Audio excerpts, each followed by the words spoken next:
Alors, Le Mans. Quand on dit Le Mans, il y a de très fortes chances qu'une image bien précise vienne tout de suite en tête, pas vrai? Évidemment, on parle de sa course mythique, de ses bolides, de l'endurance, mais ce qu'on va voir ensemble, c'est que derrière le vrombissement des moteurs, eh bien, il y a une ville. Une ville avec une histoire incroyable, bien plus profonde et surprenante que ce que l'on croit.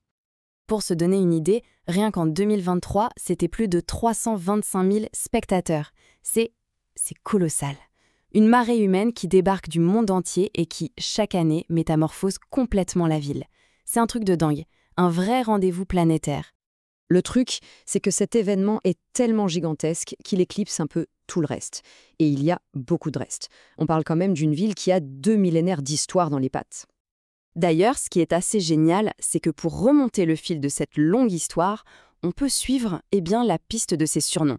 Le Mans en a eu plein, et chacun en fait nous ouvre une porte sur une facette bien précise de son identité, une époque différente. Allez, on embarque pour un petit voyage dans le temps. On oublie les voitures, le circuit, tout ça. On va remonter loin, très loin. Premier arrêt, ses origines romaines, à l'époque où Le Mans était un bastion stratégique de l'Empire. Et c'est là qu'elle gagne son premier surnom, la Ville Rouge. Pourquoi? À cause de ça.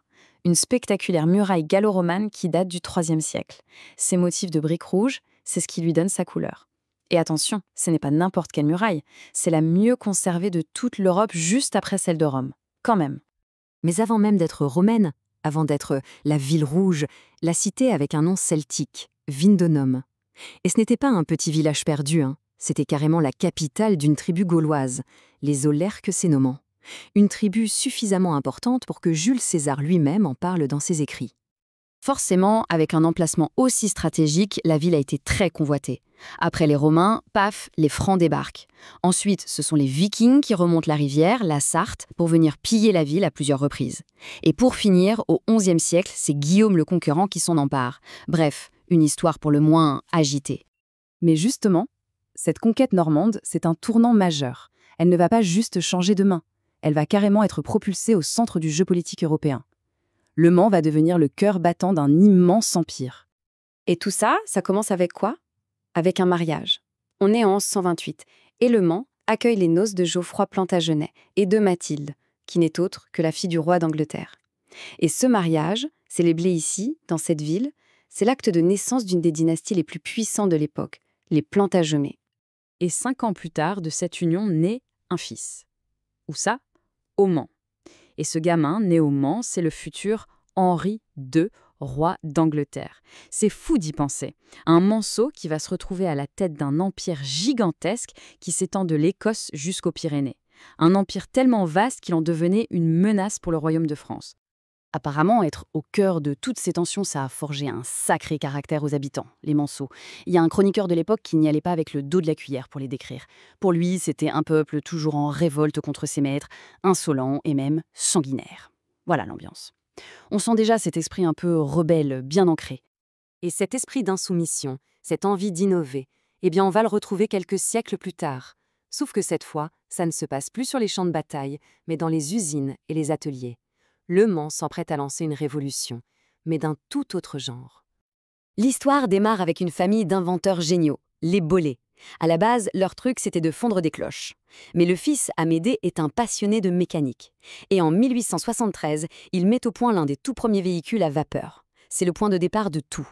La suite logique, le Mans accueille le tout premier Grand Prix de France en 1906. Et enfin, en 1923, la première édition des 24 heures du Mans. La boucle est bouclée. Cette effervescence industrielle va d'ailleurs donner à la ville un autre surnom, l'Ouvrière. Ce qu'il faut bien comprendre, c'est que le circuit, la course, tout ça, ce n'est pas un accident de l'histoire. C'est l'aboutissement logique de cet héritage, de cette culture de l'ingénierie et de l'innovation qui a fait vibrer Le Mans pendant tout le 19e siècle.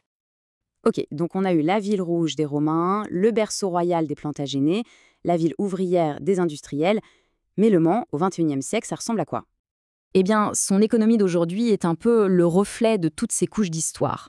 L'automobile reste évidemment un poids lourd aux côtés d'un autre géant local, les assurances MMA. Mais la ville a aussi su jouer d'autres cartes, le tourisme, la culture et un pôle universitaire super pointu qui est une référence mondiale pour tout ce qui est acoustique. Aujourd'hui, c'est la 3e ville de la région Pays de la Loire. Elle n'a pas la taille de Nantes ou d'Angers, mais elle a réussi à se créer une identité forte, vraiment unique, en misant sur ce mix parfait entre industrie, patrimoine historique et innovation de pointe. Il ne faut pas oublier ces 11 000 étudiants. C'est cette jeunesse, cette nouvelle génération d'ingénieurs et de chercheurs qui continue de faire tourner le moteur de l'innovation. L'héritage des pionniers n'est pas juste dans un musée, il l'inspire encore aujourd'hui. Alors, au final, Le Mans, c'est quoi? Une ville-musée, tournée vers son passé de dingue, ou une ville qui a toujours le pied sur l'accélérateur, lancée vers le futur? Forteresse romaine, capitale d'un empire, berceau de l'automobile, s'il y a une chose que son histoire nous prouve, c'est que Le Mans n'a jamais arrêté de se réinventer. Reste à savoir quel sera son prochain tour de piste.